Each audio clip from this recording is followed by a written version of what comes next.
Bueno, hemos visto a lo largo de la mañana que no es lo mismo ser hombre que mujer, ni en la justicia, ni en el porno, pero vamos a ver ahora que tampoco en la creatividad.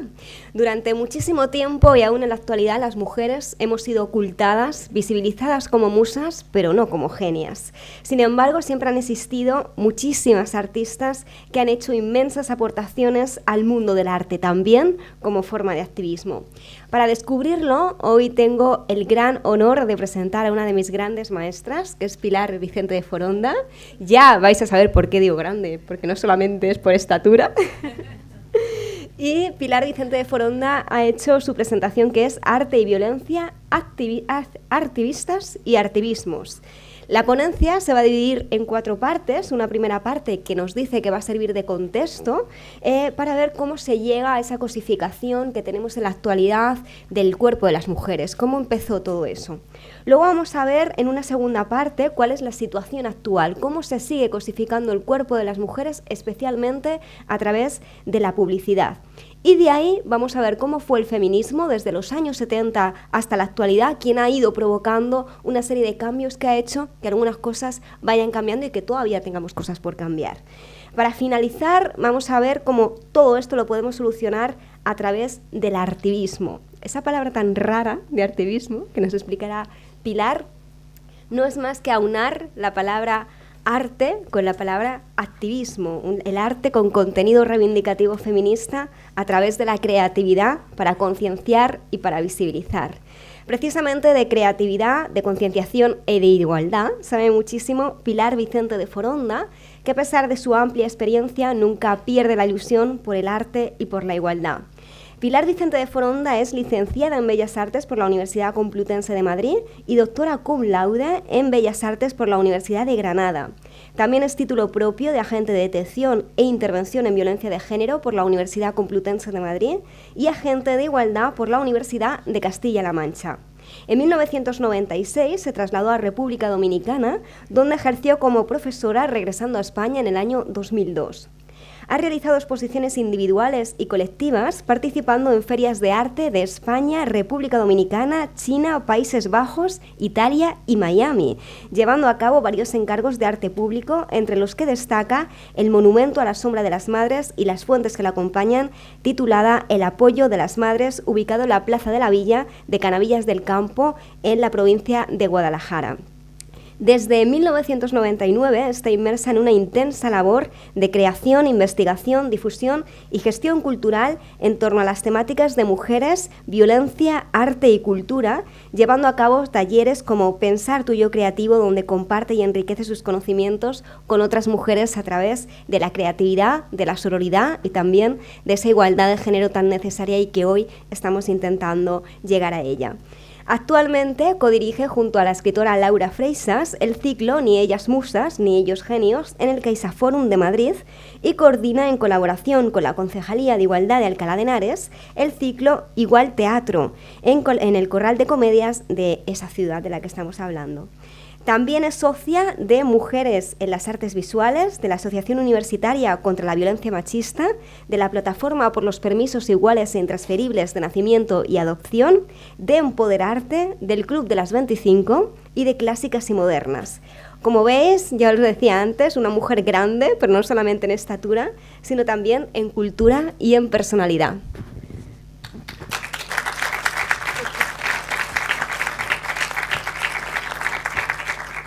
Bueno, es largo porque soy muy mayor, entonces he hecho muchas cosas, pero lo da la edad. Eskerrik asko es mi alumna favorita, que por eso dice que soy una gran maestra, porque me quiere mucho. Isabel, cómo me gusta lo que hacéis, esto de tejer, ¿no? Tan como decía Celia Morós, ¿no? De Penélope, como el feminismo, que tejemos y destejemos, tejemos y destejemos, es tan simbólico y tan bonito. Y bueno, gracias Donosti porque me ha regalado una amanecida que ha sido un auténtico lujo, el cielo que había hoy sobre la Plaza de la Concha, ¿no? Me vais a permitir que me ponga de pie porque yo tengo un punto hiperactivo y estoy más cómoda. Oh, así no golpeo esta cosa, y porque si no es que iba a estar todo el rato haciendo ruido. Y aquí me oís bien con este, ¿verdad? Voy a estar aquí más agustico. Y bueno, voy a ver si consigo en 45 minutos antes de que me saquen el cartel del round, si os cuento muchas cosas. Entonces yo voy a hablar muy deprisa. Si veis que es demasiado deprisa me hacéis así, intento frenar, pero realmente lo que os quiero contar son muchas cosas y es muy denso, porque yo tengo muchos intereses que son los que me componen, entonces al final los acabo mezclando todos y de eso surge un caos que suele molar mucho. A ver si consigo embrujaros lo suficiente para que allí se le olvide el tiempo y me deje terminar, que eso para mí es muy importante. Pensé en algún momento empezar con el programa Salvados, porque me pareció muy, muy importante, a pesar de que Jordi Évoli es un gran manipulador, como cualquier periodista mainstreaming, y sacó la parte que le interesaba, ¿no? Pero ese trocito de entrevista a las chicas que he colgado en mi Facebook, si lo queréis buscar, donde ellas dicen es que en mi cabeza yo no tengo las palabras para decirle que lo que está pasando no me está gustando, que me parece una frase sobre la que podríamos hacer muchas horas de taller para ver el fondo que tiene, y además que yo he discutido con mi compañero de vida diciéndole es que vosotros que veíais el porno en las revistas de papel erais torpes y nos hacíais daño por torpeza y nosotras no sabíamos deciros parad, pero es que ahora las chicas jóvenes el nivel de violencia ha subido porque la violencia que aprenden ya no es en papel, es en un porno de alta intensidad, ¿no? Y por eso me apetecía mucho, intenté piratear ese trocito de entrevista, pero Antena 3 hace las cosas muy bien y no lo conseguí, con lo cual no os lo pude traer aquí, pero lo encontráis en las redes, ¿vale? Porque lo estamos difundiendo mucho, porque yo creo que es muy importante escuchar a las chicas de 16 años decir es que en mi cabeza yo no tengo las palabras para decirle que no. Es un mensaje que tenemos que tener todas muy presentes y conseguir darles las palabras para que puedan decir que sí. Entonces, una de las maneras de poder decir lo que quieres decir es comprender de dónde te viene esa incapacidad para decir que no, y eso es lo que voy a intentar. Pero me interesa, y he visto que las ponentes anteriores también, mucho hablar de interseccionalidad, ¿no? El feminismo está en un momento muy global, está en un momento muy diverso, afortunadamente más que nunca, somos más que nunca, entre otras cosas porque estamos por primera vez en la historia toda una generación de mujeres en lo público y hemos llegado para que no nos saquen, pero no hay que olvidar que en Irán habían llegado para que no las sacaran y las sacaron. O sea que en cualquier momento lo que nos han dado nos lo pueden quitar y lo tenemos que tener muy presente, pero siendo tan diversas, yo voy a hablar desde este lugar de privilegio en el que estamos hoy, que es este ejemplo, ¿no? En un pueblo imaginario de 100 personas, una mujer, porque todo esto hay que dividirlo entre dos, porque estamos hablando, aunque está en masculino, se lo copia Rojas Marcos, ¿no? Entonces Rojas Marcos lo cuenta todo en masculino y no tiene en cuenta la visión de género. Entonces, de la mitad sería tendría estudios universitarios de un país imaginario de 100 habitantes. Una mujer tendría estudios universitarios, 2 poseerían ordenador personal, 4 serían de clase social alta, media alta, 10 seríamos de raza blanca y no veo la otra cifra. Pero quiero deciros con esto, yo no puedo evitar hablar desde este lugar de privilegio, pero yo no me olvido de que la lucha es de todas y la interseccionalidad en el feminismo contempla esto, sin olvidar que el sujeto político del feminismo somos las mujeres y me interesa mucho resaltarlo por esta cosa que están haciendo de llamarnos TERF en las redes y de que el transfeminismo quiera en algo quitarnos nuestro lenguaje sobre nuestra vagina, sobre nuestro útero, sobre este tipo de cosas, ¿no? Y me posiciono aquí, me posiciono como abolicionista en contra de los vientres de alquiler, en contra de cualquier tipo de comercialización de los cuerpos de las mujeres y, por supuesto, considerando que en todo momento el sujeto político del feminismo somos las mujeres y que no podemos perderlo de vista en ningún momento.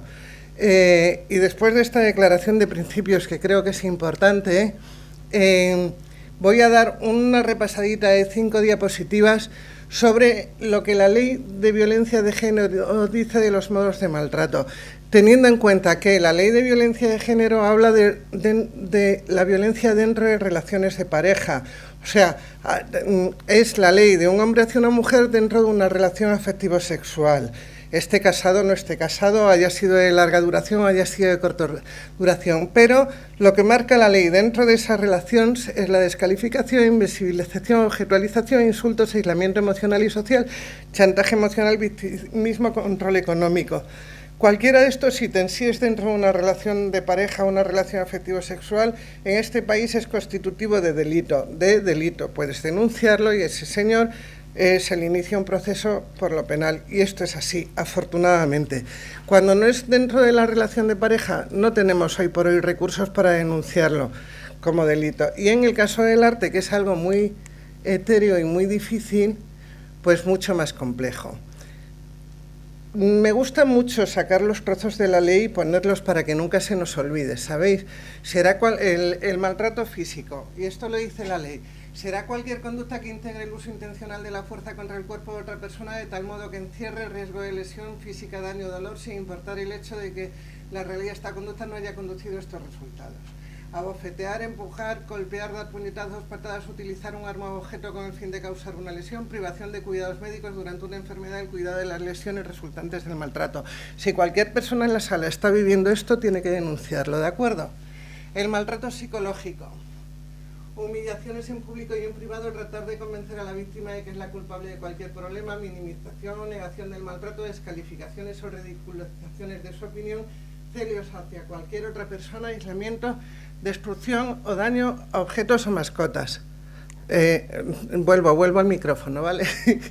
Cualquier actividad sexual no deseada, el maltrato sexual, intimidad sexual bajo coacción, intimidación, fuerza y o amenaza, maltrato por parte del marido o compañero, actividad sexual cuando la mujer está en un estado de inconsciencia, no puede dar su consentimiento por estar drogada, dormida o en algún estado de indefensión.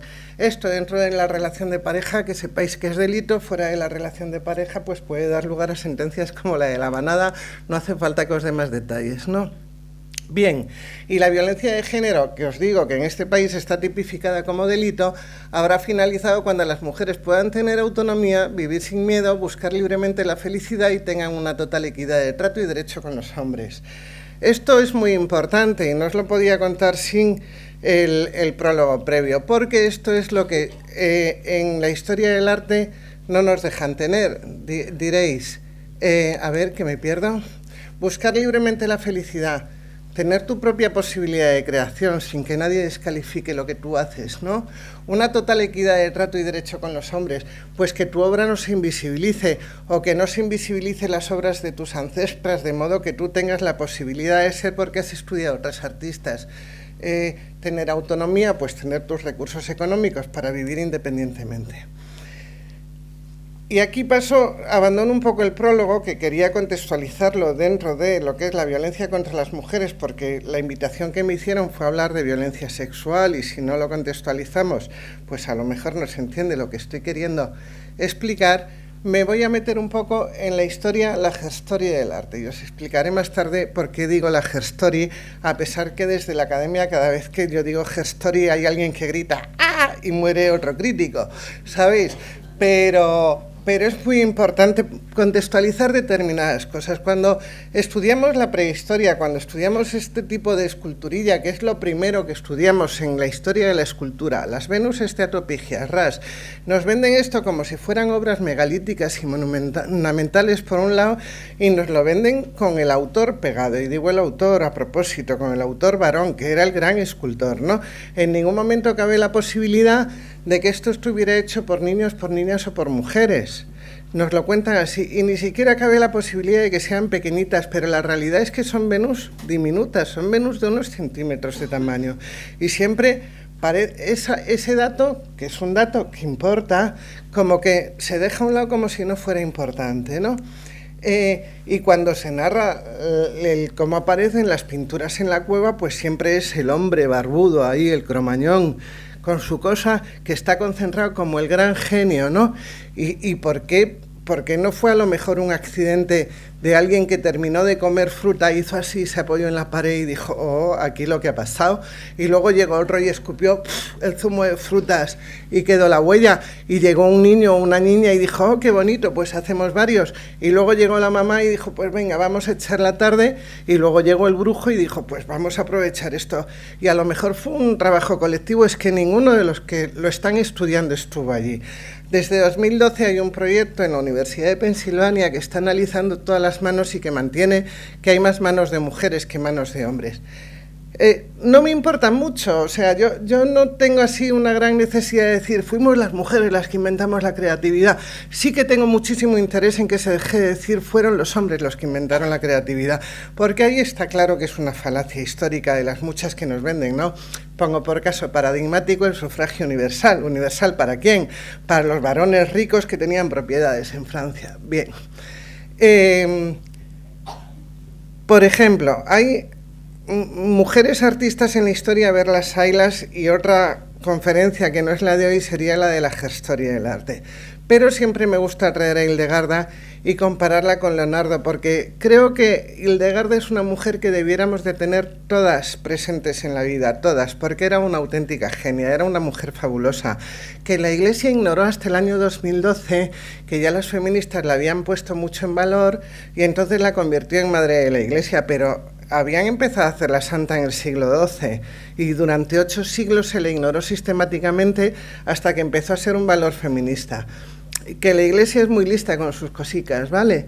Ella tiene una obra muy potente, entre otras cosas inventó un lenguaje, la lengua ignota, que todavía no se sabe exactamente para qué servía, pero ¿cuántos tratados hay sobre la escritura inversa de Leonardo da Vinci, que escribía de la izquierda a la derecha? No, de la derecha a la izquierda. Y sin embargo no hay tantos estudios sobre la lengua ignota de Hildegarda de Bingen, cuando es mucho más compleja y hasta incluso más interesante. Era música, era botánica, era fundadora de conventos. Federico Barbarroja le tenía terror, auténtico terror, por cómo argumentaba a todos sus argumentos de grandes conquistas. O sea, fue una mujer en su época muy poderosa, pero además fue una pensadora y una artista que, fijaros qué cosa hace tan buena para que apareciera en los libros de texto, en los libros de la historia del arte, el hombre-mujer centro del cosmos y del universo creado, ¿no? Y sin embargo, cómo nos la borraron de la historia, como si nunca hubiera existido. ¿Y cuántos de vosotros o vosotras sabíais quién es Hildegarda de Bingen? Levantar una mano. ¡Oh, qué bien, qué bien, qué bien! Pero el frente feminista, queda claro. Bien, fijaros, sin embargo, esto tiene el tamaño de un folio, este dibujito, tiene el tamaño de un folio. Las medidas que tiene para nada son reales y sin embargo pasa por el canon de la perfección humana. Tú lo llevas a cualquier fotografía de un hombre bien hecho como Schwarzenegger en sus buenos años y no te soporta la comparación, porque los seres humanos no estamos hechos así. Pero además Leonardo hace esta cosa de referirse a Vitruvio, que era un arquitecto del siglo I que había dejado unas anotaciones sobre los cuerpos y de entonces era un matemático, arquitecto tal, y hace esta genealogía masculina que los hombres saben hacer muy bien, y sin embargo a Hildegarda la tiene 200 años antes. ¿No os da cierto eco el pequeño códice de Hildegarda con el hombre de Vitruvio de Leonardo? Porque a mí sí que me lo da, y sin embargo, ¿por qué nadie hace referencias a él? Fijaros qué cosas maravillosas hacía Hildegarda. Que esto es su sexta visión en el libro Esquivias, y curiosamente tiene 9 círculos. ¿Os suena algo que tenga 9 círculos?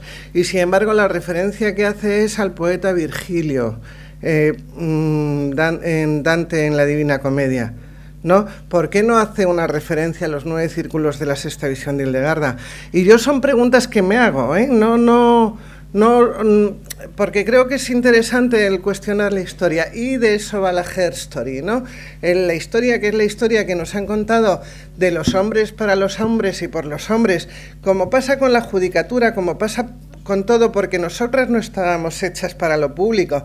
Nosotras hemos entrado en lo público a codazos, como muy bien explica Marina Subirás en el libro de Forjar un hombre, modelar una mujer. Alguien preguntaba cómo es posible que en educación a los 8 años ya tengan asumido que ellos son como son, pues Marina Subirás lo tiene muy bien analizado, ¿no?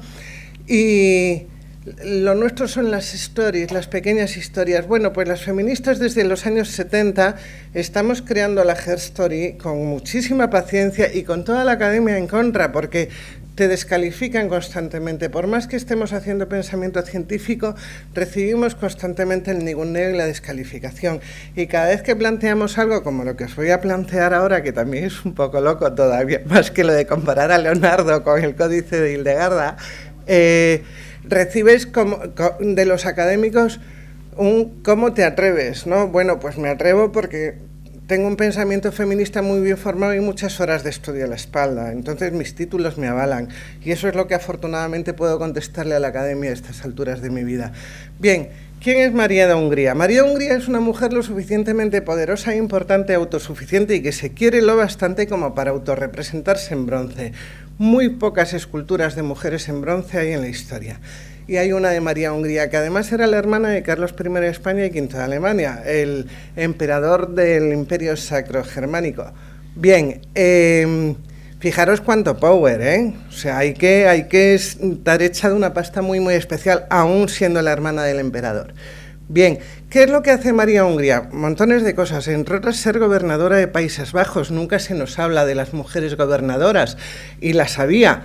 No tanto por el poder en sí mismas, por el poder de las casas, la Casa de Austria, la Casa de Mendoza, la Casa de Alba, pero todas en mayor o menor medida tenían sus poderes para poder ejecutar en nombre de la casa algo. Y ella gobernó Países Bajos y lo gobernó de un modo bastante más pacifista que el duque de Alba, que llegó después y lo rompió todo, para variar. Bien, María de Hungría, entre otras cosas, lleva esta cosa maravillosa al Prado, porque es la primera mujer, la primera persona que entiende que en el arte hay algo en la historia de España.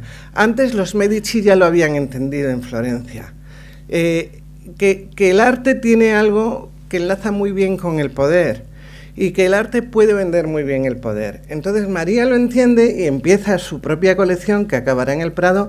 Fijaros la actitud aquí de las mujeres tan pasiva, la de los hombres tan activa, pero esa sería también otra conferencia. Bien, además de este cuadro, María encarga este retrato del emperador, que se puede poner y quitar la armadura, y encarga este retrato de su hermano.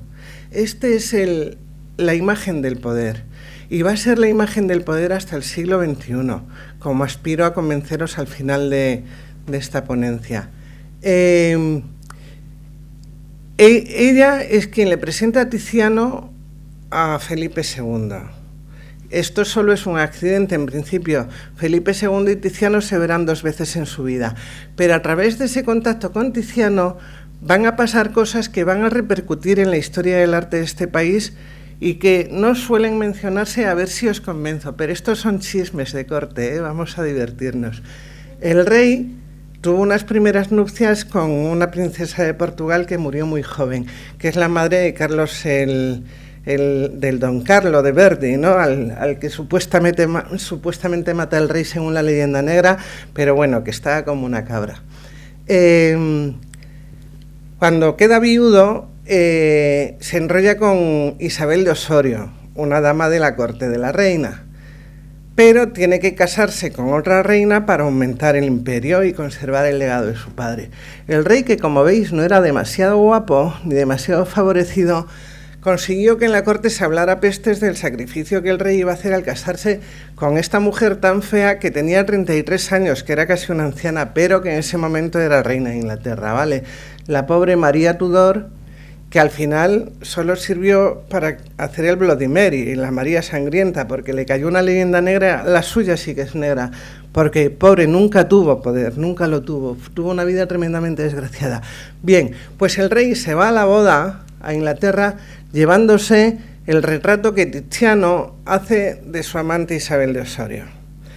Y aquí es donde empieza en algo la construcción de la mirada masculina que luego va a teorizar Laura Mulvey muy bien en el cine, de por qué las mujeres nos dejamos objetualizar y nos dejamos mirar, y por qué los hombres se consideran con derecho a objetualizarnos y mirarnos como cosas.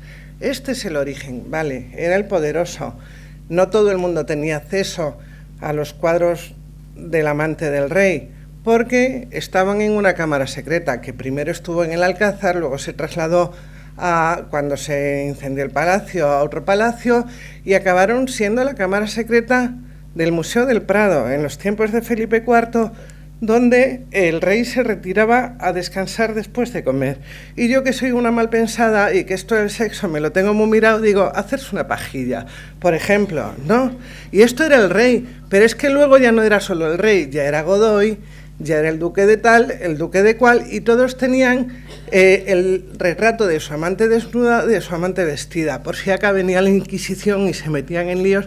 O sea, esta hipocresía, esta mirada se empezó a construir aquí. Y esto nos lo venden como el gran arte, y es lo que aprendemos a mirar desde muy pequeñas. ¿Qué es lo más grande que le puede pasar a la duquesa de Alba? Que la retrate Goya en pelotas. ¿Por qué? ¿Por qué? ¿Y por qué esto nos lo cuentan como lo más grande que le puede pasar a la duquesa de Alba? Yo creo que le pasaron cosas mucho más interesantes en su vida. Bien, ahí lo dejo. Fijaros cómo se parece esto al retrato de Carlos I. Es otro tema totalmente distinto, porque aquí ya estamos en el siglo XIX, en el neoclásico. Han pasado 300 años desde que Tiziano pintó a Carlos I a caballo, pero seguimos en eso. Y aquí os lo dejo de momento para contar que había otro relato a la vez, mientras estaba sucediendo que Tiziano pintaba las, no sé si son 6 o 9 poesías de Virgilio para el rey Felipe II y construir la cámara secreta y todo esto, en la corte de España, siendo un poco más tarde, pero todavía amante del rey Isabel de Osorio, porque a la par que se casa con Isabel de Valois en el Palacio del Infantado, tiene puesta casa a 5 kilómetros, 8 kilómetros del Palacio del Infantado a su amante. Bien, el rey se casa con Isabel de Valois, que tenía 13, 14 años, os quiero decir, matrimonio infantil, que de ahí venimos, que no se nos olvide. Una de las damas de corte de Isabel de Valois va a ser Sofonis Banguissola, de la que este año, junto con Lavinia Fontana, el Prado va a hacer una exposición, por fin. Entonces, Sofonis Banguissola, entre otras cosas, pinta este retrato, que también es un retrato del poder, pero tiene otra mirada, igual que tiene otra mirada aquí, porque aquí está retratada con sus hermanas. O sea, había otro relato, y esos relatos siempre van en paralelo. Uno prevalece y otro no prevalece. Fijaros, por ejemplo, esta es la dama del Arminio que está atribuida al Greco. ¿De acuerdo? Allí a la izquierda tenéis el retrato de la hija de Felipe II, de Catalina, y arriba este montaje, que ahora el Prado ya lo ha colgado en su página web, o sea, ahora lo podéis ver en su página web. Pero es un discurso que llevamos haciendo desde hace un montón de años y que nadie quería comprar, y ahora el Prado se lo apropia, y una vez más el movimiento feminista le está haciendo la igualdad gratis al Estado, porque la primera artista que hizo esto fue María Jimeno y no ha recibido royalties por hacerlo, ¿vale? Bueno, decirme si queda alguna duda de la autoría y decirme si en algo esto se parece al Greco, pero por si había dudas, bueno, esta es la autora, que fijaros con qué power se retrata cuando tiene 82 años, ¿eh? La caña de España, Sofonis Banguissola. Cuando salga la exposición, hacer el esfuerzo de irosla a ver, porque eso va a ser una maravilla, y tenemos que el Prado, que ahora tiene un sentido empresarial con esto del neoliberalismo, tiene que ver con una exposición de mujeres, le revienta las paredes. O sea, que ir a título militante. Bien, todo esto lo investiga esta mujer, María Kuschke, que a mí me gusta mucho traerla cuando se habla de sofonismo, porque a ver si el Prado la menciona. A ver, me gustaría. María Kuschke le ofrece al que era entonces director del Prado, que acaba de fallecer, y voy a hablar mal de él, que no me pase nada, Francisco Calvo Serraller, en el año 98, le ofrece la antológica que ha hecho de Sofonis Banguissola en Cremona, en su ciudad natal, y Calvo Serraller le dice que no es lo suficientemente relevante.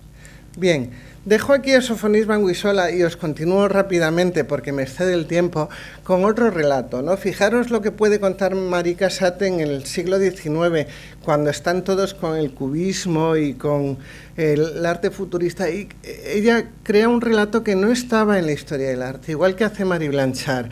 Maternidades había muchas, porque vírgenes se habían pintado hasta el infinito, pero ¿cuántas vírgenes hay que tengan esa mirada de cansancio, agotamiento, desesperación, de qué hago yo con esto que me ha nacido, ¿no? O el relato del aborto que cuenta Frida Kahlo y cómo lo relata, o el relato de su nacimiento. El parto desaparece de la historia del arte. Hay algunos partos en el arte egipcio, algunos partos en el románico, pero luego todos son cuadros mitológicos, como Afrodita naciendo de las aguas porque Cronos ha tirado sus testículos y lo ha fecundado, o de la cabecita de Zeus porque le da un golpe y nace Atenea, pero el parto, como lo representa Frida Kahlo y como lo van a representar luego las artistas feministas, desaparece. O el relato de la violencia de género, o sea, toda la historia de los raptos que hemos visto, el rapto de Europa, de Proserpina, cuando convierten a la pobre Dafne en un laurel, la lluvia dorada que hemos visto antes, disfrazando el retrato de Isabel Osorio, todo eso oculta la realidad de la violencia de género. Frida Kahlo ve una noticia en el periódico que dice: solo le di 61 piquetitos, creo que 61, ¿no? Y unos cuantos piquetitos. Ella lee eso y dice: ¿cómo que solo unos cuantos? Es que le dio 61. Entonces ella lo pinta. ¿Os suena el titular? ¿Os suena? Se muere como una flor, ¿no? Dice, no se muere, no son muertes, son asesinatos. Pues ya estaba en el año 30 Frida Kahlo con ese discurso. O sea, el arte reacciona con mucha prontitud, pero el sistema tapa con mucha prontitud la reacción del arte, ¿no? Sobre todo de las artistas. Bien, y de esos polvos estos lodos, o sea, ¿cómo soportamos en la representación de la publicidad un nivel de exposición de los cuerpos de las mujeres como objetos? Ya me diréis qué necesidad tiene la cerveza Budweiser de poner un cuerpo de mujer totalmente sexualizado, que además ni siquiera corresponde con un cuerpo de verdad, porque cualquier chavala que quiera tener un buen cuerpo coge esto como referente y va a tener la cadera rota toda la vida, o bueno, ¿qué os voy a contar? O este tipo de cosa, ¿no? Que el cómo ante un diamante que no deja de ser un trozo de piedra coges y te abres de piernas, o bueno, ¿qué os voy a contar? Es que no tengo tiempo para desarrollarlo. Pero fijaros a qué punto llegamos para anunciar unos zapatos, unos Louis Vuitton. Yo cuando presento esto digo, eres feminista, no puedes comprarte unos Louis Vuitton, no puedes. Esto es apología de la violencia de género y en teoría es ilegal, ¿no? Bien, el contradiscurso, ¿no? Hablábamos antes de la ocultación de la regla. Bueno, en el feminismo hablamos de que la sangre de las mujeres no es azul, como las venden las compresas Ausonia, ¿no? O a qué huelen los penes, que no hay que coger su olorcito y meterlo en burbujas inodoras para que... resulta que las que olemos mal somos nosotras, que lo que hay que ocultar es lo nuestro. Bueno, esta imagen de Judy Chicago que se titula Bandera Roja, todavía si la subo a Facebook me tumban el perfil otra vez. Es un experimento que os invito a hacer si queréis que os tumben el perfil, pero si no, creedme. También hacemos esto de la reivindicación de la memoria de las mujeres, que esto lo dice Virginia Woolf en Una habitación propia, ¿no? Cómo tenemos que reivindicar la genealogía de las madres una y otra vez porque nos es secuestrada constantemente. Cuando ella llega a la biblioteca y busca mujeres, lo único que encuentra son libros de mujeres escritos por hombres, ¿no? Y estamos hablando de 1929. Es que ahora llegas a la biblioteca y tienes una sección de feminismo y dices, bueno, ¿qué sucede? ¿Por qué tiene que haber una sección de feminismo y feminismo no puede estar en filosofía, en historia, en literatura, porque es la parte que completa la historia, ¿no? Historia del arte feminista, en historia del arte molaría mucho, porque entonces estaría incorporado el discurso que no te quieren recoger los libros mainstreaming, ¿no? Judy Chicago invita a 33 mujeres a cenar, 11 por cada lado de la mesa, y Hatshepsut, Hipatia, Cleopatra, mujeres que han sido en la historia. A cada una de ellas le genera un servicio con cerámica, con bordado, que enlaza mucho con vosotras, porque ella reivindicaba mucho esta división de las artes menores, las artes mayores, quién hace el canon, quién decide lo que es arte, ¿no? Cynthia Need tiene un libro que es muy interesante que se titula Pero esto es arte, donde cuestiona qué es el arte. Y el arte en este momento es mercado, fundamentalmente. Entonces, como artista te tienes que plantear, yo quiero estar en este mercado, yo no quiero estar en este mercado, ¿no? también hacemos esto, ¿no? Esto es muy divertido, el compra mis manzanas del lado de la izquierda, pues le das la respuesta de compra mis plátanos. O compra mis bananas, ¿no? Esto lo hace Linda Notchling, que es una crítica de arte muy potente. O Fed Wilding, que hizo un trabajo muy bueno sobre quién hacía el trabajo de mantenimiento en Estados Unidos. Esta performance la encontráis en la red y si no me la pedís os la hago llegar. Ella hace un análisis de los porcentajes en las cadenas de montaje, en las secretarías, en los cuidados, y resulta que las mujeres estamos haciendo el trabajo de mantenimiento del mundo, ¿no? Y lo representa a través de esta performance. O las Guerrilla Girls, que hacen esta pregunta: ¿hay que estar desnuda para estar dentro del Museo Metropolitano de Arte de Nueva York? Porque menos del 5% de las artistas dentro del museo son mujeres y, sin embargo, en la sección de arte más del 85% son desnudos de mujeres. O sea, y la pregunta es muy buena. O sea, ¿tengo que estar desnuda para entrar en el museo? Porque si no, no entro. Es que es una pregunta que es válida a día de hoy. Y las Guerrilla Girls, que son muy cañeras, continúan haciendo cosas, ¿no? Y ahora preguntan, a ver, ¿hay que estar desnuda para hacer un vídeo musical? Porque siguen apareciendo cuerpos prácticamente en pelotas en los vídeos musicales. Bien, con esto paso a la última parte, si Jess me lo permite, voy a ir muy deprisa, pero sí que quiero detenerme en un vídeo, que es muy corto, pero creo que es muy potente. Estas son las cosas que yo hago. Os quiero decir, esto es un monumento de 4,5 metros. No me falta capacidad para ser escultora.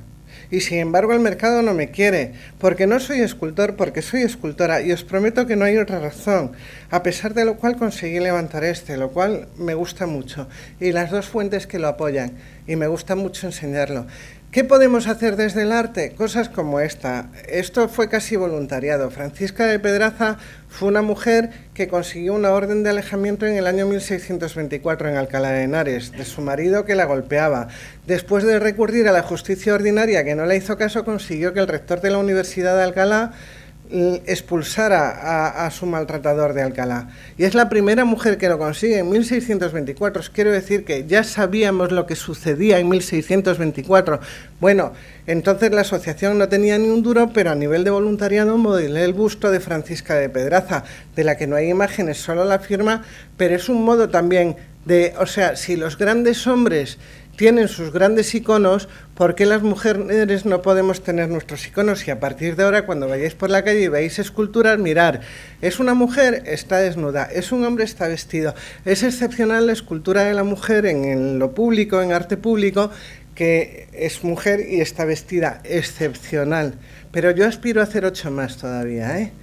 Bien, se pueden hacer cosas como estas. Esto es artivismo. Cuando hablamos de arte, o sea, yo con mi capacidad de análisis visual puedo hacer una denuncia de qué es lo que está pasando con nuestros vientres, ¿no? Nos los están expropiando, nos los están alquilando, nos los están vendiendo y nos están enajenando la filiación, que es un derecho fundamental, que dices, bueno, estamos locos, ¿cómo es posible que esté pasando? O con los bebés robados del franquismo, tema que apenas se trata en este país, pero que fue violencia contra las mujeres directamente, nos pasó por ser mujer.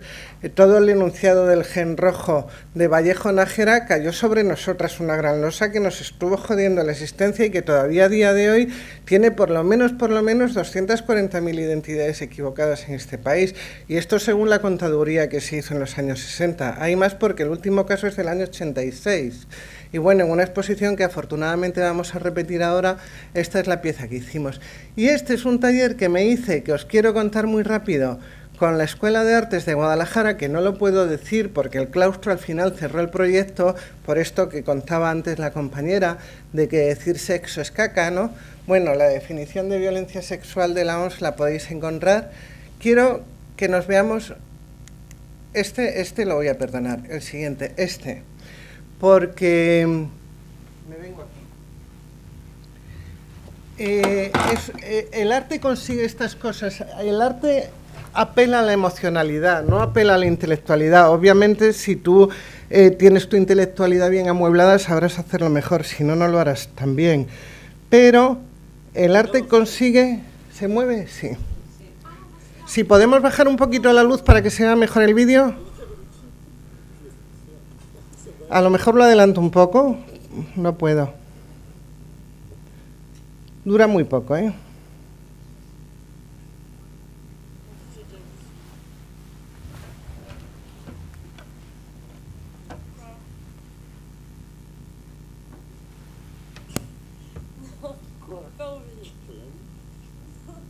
Mais ton film. Tu es grave. Mais t'es chiant, j'ai pas envie, je te dis.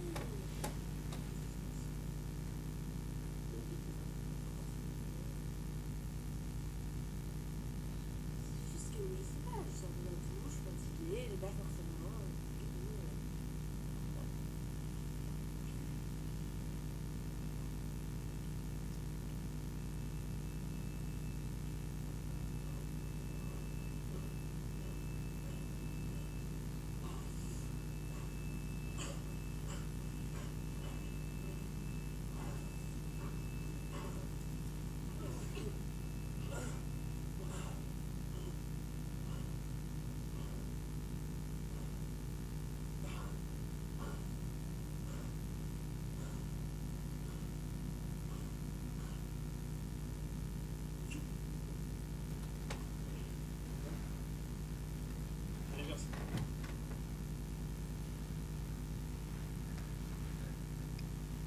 ¿Cuántas de vosotras os sentís identificadas?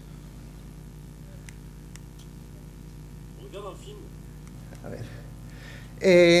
Esto lo pusimos en la Escuela de Artes de Guadalajara, el vídeo anterior también alguno de Amarna Miller diciendo que era feminista y actriz porno. También hicimos como 20 horas de taller. Vale, llevé a Mónica Lario, que os recomiendo que busquéis en feminicidio.net sus trabajos, porque está llevando a cabo un trabajo de campo muy difícil, muy duro de hacer, pero muy interesante sobre cómo el porno mainstreaming está elaborado sobre una violencia potentísima y constante sobre los cuerpos de las mujeres. Y total, que después de esas 16 horas de trabajo, que fue muy, muy interesante, donde les preguntábamos, buscábamos la respuesta de ¿tienen los hombres derecho a usar nuestro cuerpo a cambio de dinero? ¿O por qué usas mi cuerpo a cambio de dinero? Y manejábamos el tema de la palabra derecho, como dentro de los derechos humanos. Bueno, pensamos mucho. Fue uno de los trabajos más bonitos que yo haya hecho así dentro del arte feminista como artivista, ¿no? Como el arte como función social, que es otra de las cosas que también puede ser arte.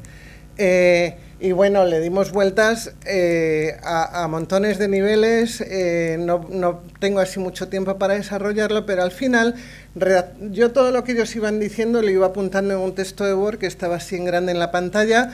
Cuando ellos no estaban de acuerdo con algo decían ¡hey, que yo no he dicho eso! Y cambiábamos la frase, eso daba lugar a más debate, fue muy enriquecedor.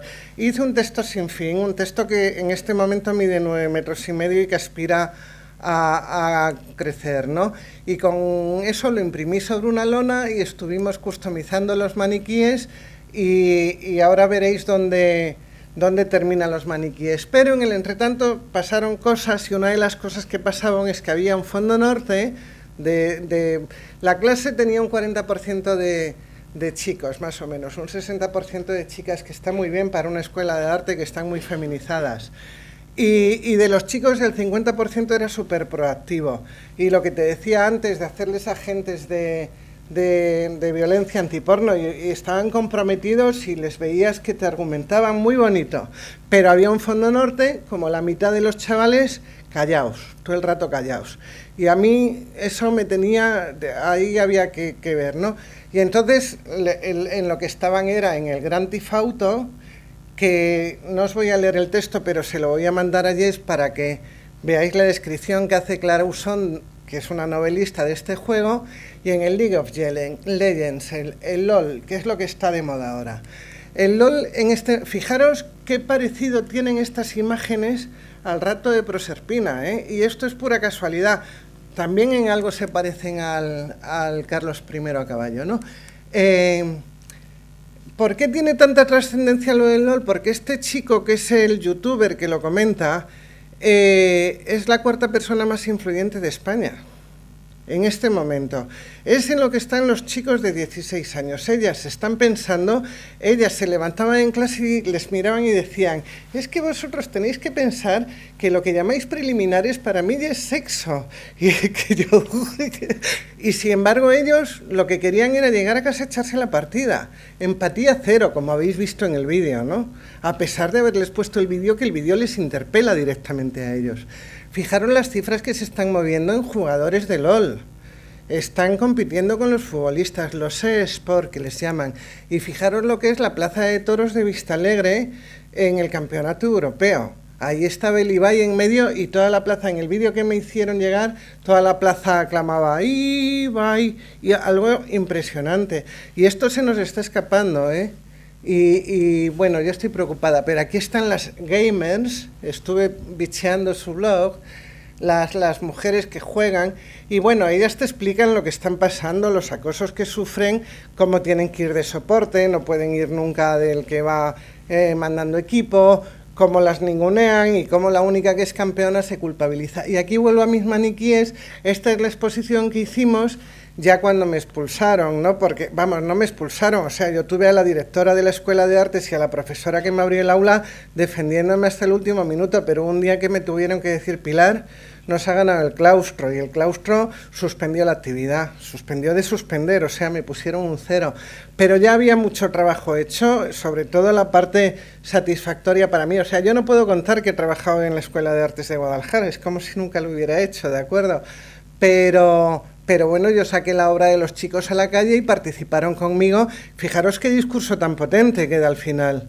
Porque, y esto es lo que se ve, pero luego la parte cuando ellos estaban ahí trabajando y cortando y tal, los comentarios entre ellos, la retroalimentación, es que para ellos ha sido transformador, ¿no? Y muy, muy interesante. Y bueno, trabajar con ellos aquí en este patio del 16 fue muy, muy chulo. Y para terminar, hicimos esta performance y con esto ya termino, dura un minutito, ¿vale? A ver, va, sí. Quitamos un poquito la luz.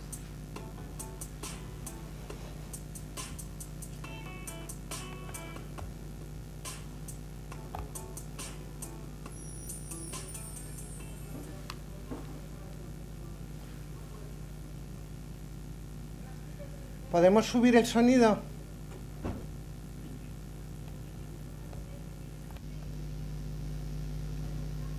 Van leyendo las frases del texto, ¿no?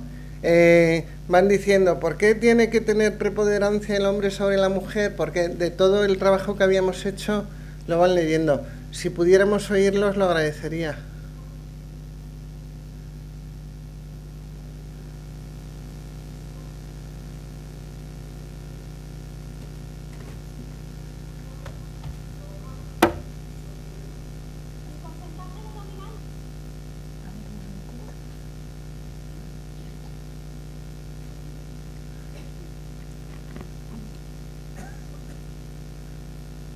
Luego ellos también sacaron mucho el tema del BDSM, que a mí me pareció súper interesante, que para mí era como muy tabú. O sea, yo había muchas cosas que no me atrevía a mencionar porque, claro, yo estaba allí de infiltrada. Yo tampoco soy una profesora de educación sexual ni tenía ninguna autoridad dentro del centro.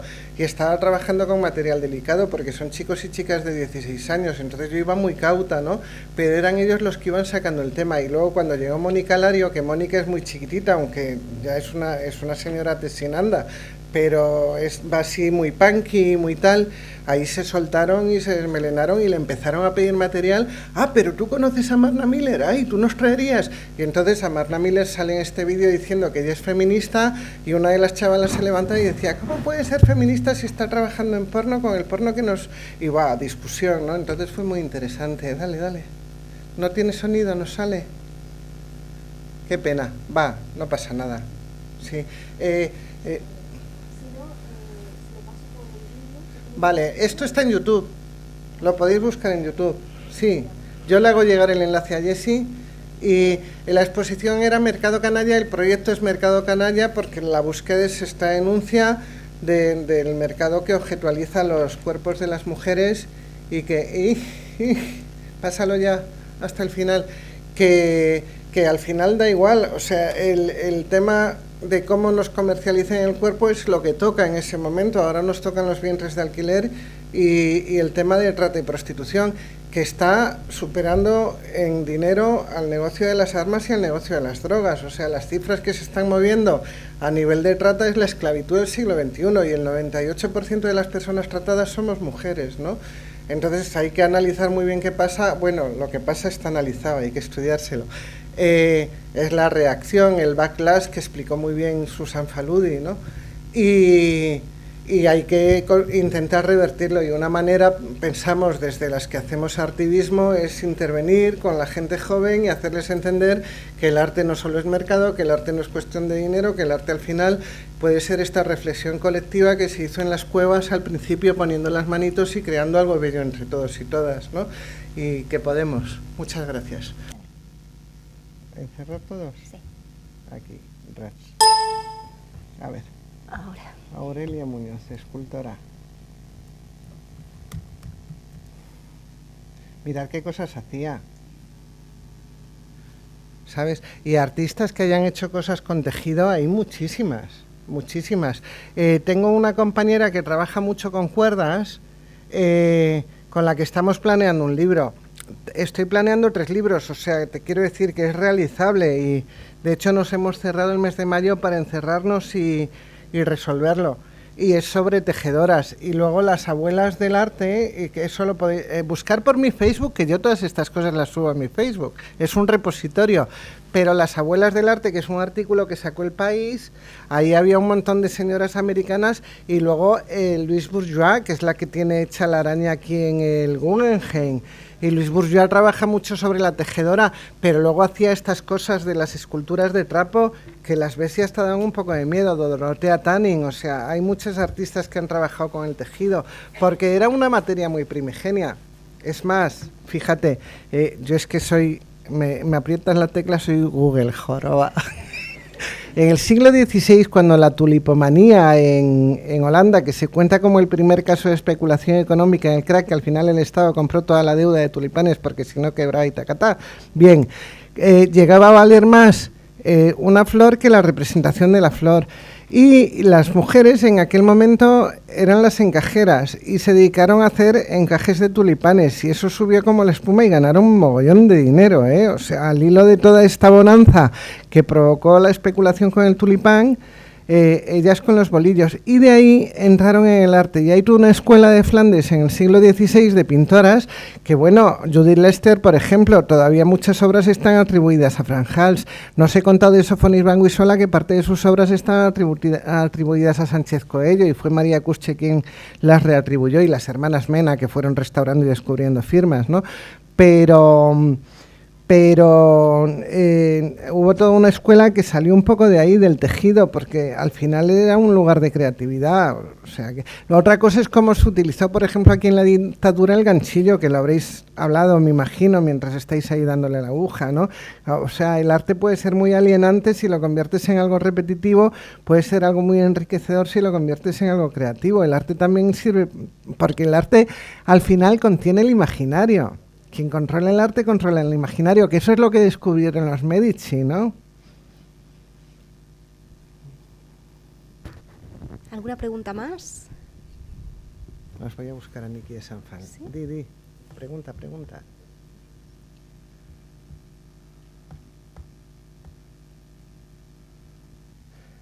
Os voy a buscar a Niki de Sanfal para que veáis lo que hizo con papier maché. Las nanas. Esto es papier maché, y algunas son inmensísimas, y es muy divertido, como veis. Hizo cosas súper locas. Hizo una gran mama, grandísima, que se entraba por la vagina, y debajo de la teta tenías un bar donde servían leche, y era así como, y esto se puso en el Museo de Oslo, pero claro, mover eso es una monstruosidad, no sé dónde andar ahora, pero fíjate, si aquí tenéis ideas para desarrollar, tenéis que pensar juntas y podemos crear algo. Estaremos encantadas de colaborar. Yo feliz.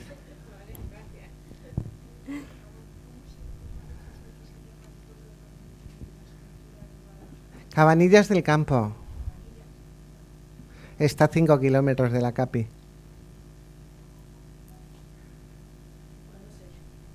Yo simplemente quería decir que me ha encantado tu exposición, desde todo, desde el principio al final. Gracias. Con el programa de Évole del otro día, Ujú. que fue, vamos, a mí, no lo habéis nombrado, pero a mí, por ejemplo, me llamó mucho la atención cuando la chavalita decía que sus primeras relaciones fueron de violación y le decía, ¿cómo no lo denunciaste? Y dice, es que yo creía que eso era lo normal, ¿no? O sea, Claro. me impactó muchísimo a pesar de que todo Claro. el tema yo lo había trabajado, ¿no? Ujú. Pues luego siguiendo con Hildegarda de Bingen, de Sofonisma, porque nosotras sí que estamos trabajando las genealogías de las mujeres y bueno, o sea, Qué bien. y nos ha encantado Ujú. mucho pues toda la exposición en general. Qué bien. Muchas Que gracias. una pregunta cuando empecé a trabajar en violencia, que ya ha llovido, era cómo tenemos esta tolerancia a la violencia, cómo nos dejamos, ¿no? Porque al final dices, vale, bien que nos educan desde pequeñitas, pero ¿dónde ha adquirido la sociedad tanta tolerancia a esto? Porque está claro que está mal, está claro que es injusto. Y cuando te das cuenta de que es injusto dices, pero ¿de dónde sale, no? Y creo que la razón es eso, la trayectoria histórica del poder, ¿no? Cuando se genera el Estado moderno y se descubre que el arte sirve para vender el Estado y vender el poder, que es una herramienta de propaganda. Y del arte la publicidad, y de la publicidad el porno, que es la publicidad de la sexualidad hegemónica directamente, ¿no? Es que cómo se va perpetuando el patriarcado una y otra vez, ¿no? Nosotras ya mayores parece que todo eso lo tenemos superado, nos vemos, yo cuando vi el 8 de marzo tantas chicas jóvenes, qué gusto, ¿no? Que ya viene nuestro relevo y cuando de repente ahora veo otras cosas que digo, bueno... Claro, pero mira, otra ellas vez lo pasa. están contando a una edad fantástica, ¿sabes? Nosotras nunca lo contamos.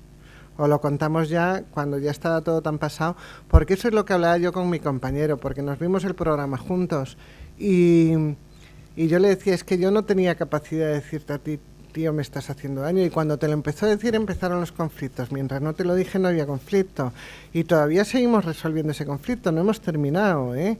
Porque claro, yo he cogido una tolerancia cero al maltrato y busco mucho el buen trato, y bueno, en casa lo hemos conseguido, los 4 convivimos muy bien, nos tratamos con respeto, somos responsables, etcétera, lo hacemos bien, pero esa parte, entre otras cosas, ha generado un resentimiento de pareja que estamos intentando curarnos y tal, pero que es muy complejo porque la raíz es muy honda, ¿no?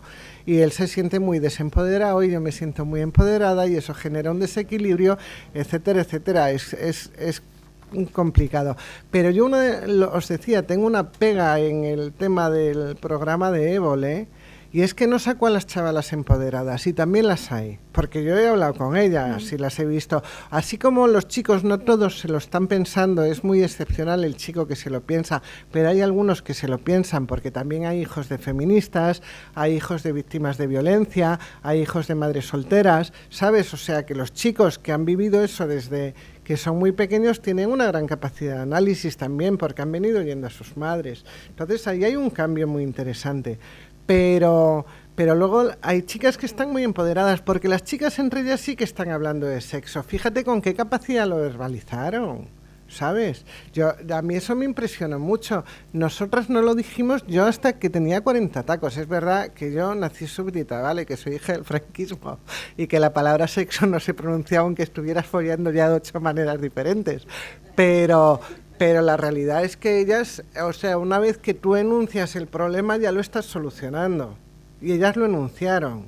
Y lo enunciaron además en un lugar de tanta visibilidad que les va a cambiar la vida. Pero la realidad es que Évole siempre tiene un sesgo, no termina de estar bien asesorado en estos temas, de verdad. Yo tengo muchos peros con él. El programa que hizo sobre vientres de alquiler era una publicidad sobre lo bonito que es irte a comprar un bebé a Canadá, que era casi rozaba la falta de ética, ¿no? Y en otras cosas yo creo que ha metido mucho la pata. Y en esto no fue del todo... él puede ser mejor periodista porque le hemos visto mejores cosas, ¿sabes? Entonces, creo que fue un poco al sensacionalismo. Pero... Hombre, claro, tiene que dar mucho miedo ponerte a hablar de esto, ¿no? Y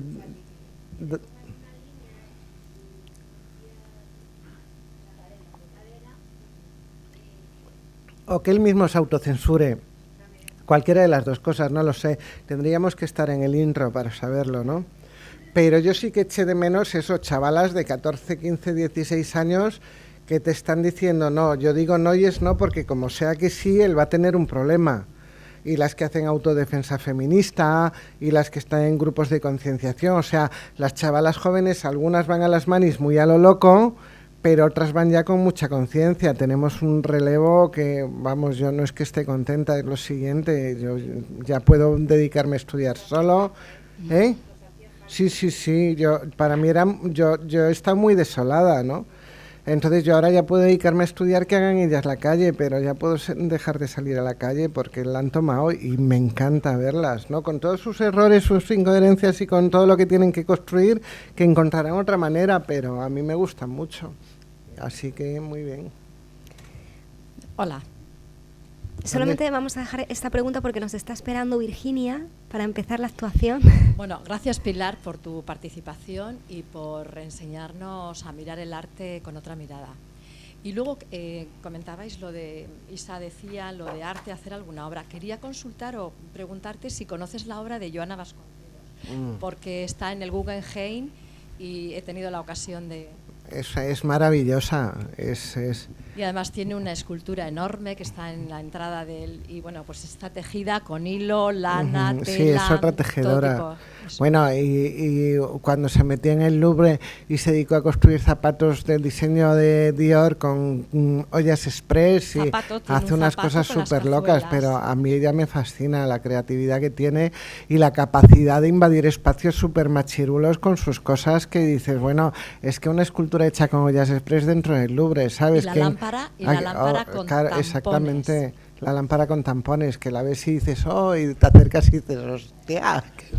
Es una artistaza, sí, a mí me gusta mucho Joana Vasconcelos. Vale, gracias, era conocer tu opinión. Y bueno, al hilo de lo que estamos hablando y tejiendo, pues nada, en fin, que en el programa de Jordi Évole se veía que las chicas, en fin, se manifestaban como un poco estrechas y que bueno, pues esperemos que nosotras consigamos el hilo y la tela y el tejer sea como muchísimo más amplio y dejemos la estrechez para saber decir que no. Claro gracias. Que sí, ahí vamos. Gracias. Bueno, Pilar, pues muchísimas gracias por esta ponencia.